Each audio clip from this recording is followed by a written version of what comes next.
Ako si Oscar Conata mula sa G-Elite PH L86C. Ang aking babasahin ay tula na pinamagatang Ang Kristo ni Kiyukok ni Benilda Santos. Binaliktad niya ang lahat ng ating kinahiratihan. Tinunaw ng diin ang kanyang brotsang dinaluyan ng sariling pagmumuni-muni sa misteryo ng hapis at pait at ng kulapol ng putla abot dilim sa kambas.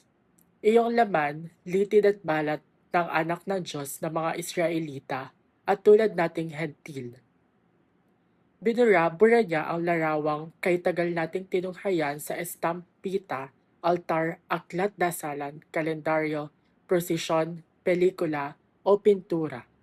Sa halip, niyari siya sa talinhaga ng yero, metal, bakal na inilupi, ibinalikwas, iniikot, binaliti, hiniklat, kinuklata, kinuping, kinatkat, tinaga, sinudsod.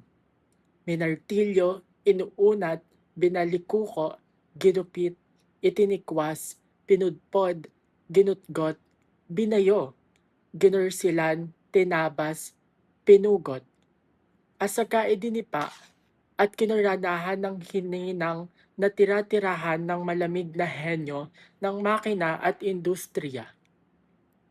At ang mga pako halos hindi natin makita sa pagkakabaon sa laman. Ngayon, wala na ang laman. Naghuhumindig sa tigas at tulis ng kabaliwang sadyang-sadya ang pagtuhog at pagduro sa una at huling kagandahan na handang-handa pa namang paangkin sa atin ng lubusan.